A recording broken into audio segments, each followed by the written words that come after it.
आज हम गुरुजी महाराज की कृपा से तीसरा सिंह महापुराण का तीसरा अध्याय पढ़ने जा रहे हैं। इसको पढ़ने में गुरुजी महाराज कोई गलती हो तो क्षमा करना। जय गुरुजी, शुक्राना गुरुजी। ओम नमः शिवाय। शिव जी सदा सहाय। ओम नमः शिवाय। गुरुजी सदा सहाय। ओम नमः शिवाय। शिव जी सदा सहाय।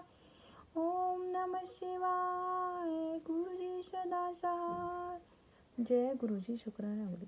तीसरा अध्याय, मुनियों जी को ब्रह्मा जी का उपदेश।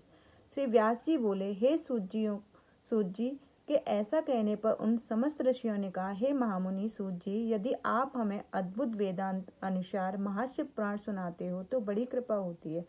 मुनियों से ऐसा सुनकर शिव जी का स्मरण करते हुए सूत जी प्रसन्न होकर बोले, अच्छा तो अब आप लोगों को इस अनामय शिव महापुराण को ही सुनिए, जो समस्त वेदों का सार है, जिसमें भक्ति, ज्ञान और वैराग्य तीनों का वर्णन है।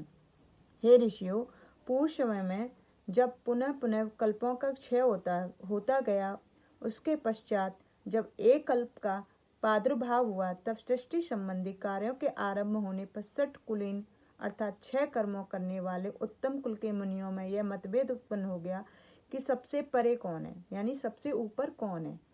तब इसके निर्णय के लिए वो लोग ब्रह्मा जी के पास गए। ब्रह्मा जी ने कहा, जो सबसे पहले उत्पन्न हुआ, जिसमें मन वाणी का कोई गम नहीं तथा जिसमें ब्रह्मा विष्णु रुद्र इंद्र आदि महाभूतों और इंद्रियों आदियों से संयुक्त सारे जगत का उत्पत्ति होती है, वही सबसे ऊपर है और वह सर्वज्ञ है। जगदीश्वर महादेव जी हैं, जो परम भक्ति से दिखाई पड़ते हैं, तथा रुद्र आदि सभी देवता जिनके दर्शन की अभिलाषा रखते हैं। अधिक क्या कहूँ, शिव जी की भक्ति से संसार का जाल कट जाता है। उनके प्रसाद से, भक्ति से ही उनके प्रसाद की प्राप्ति होती है। जैसे बीज से अंकुर और अंकुर से बीज की उत्पत्ति होती है। अतः हे ब्राह्मण, आप लोग महादेव जी का प्रसाद पाने के लिए 1000 वर्ष दीर्घ यज्ञ कीजिए, जिससे शिव जी की कृपा आपको साध्य और साधन का ज्ञान होगा।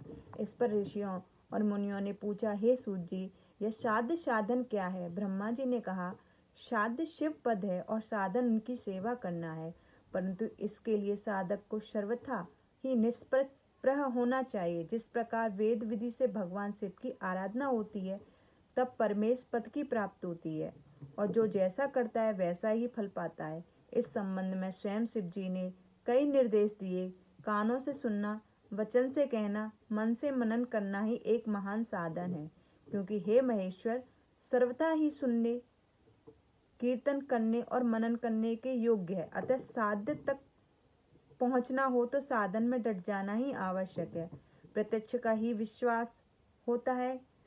अतएव बुद्धिमान को चाहिए कि पहले गुरुमुख को श्रवण कर कीर्तन और मनन द्वारा शिव योग को प्राप्त होवे। संभव है कि साधन में पहले तो कुछ क्लेश प्रतीत होता है, परंतु पीछे आनंद ही आनंद प्राप्त होता है। इति शिव महापुराण विद्येश्वर संहिता का तीसरा अध्याय समाप्त।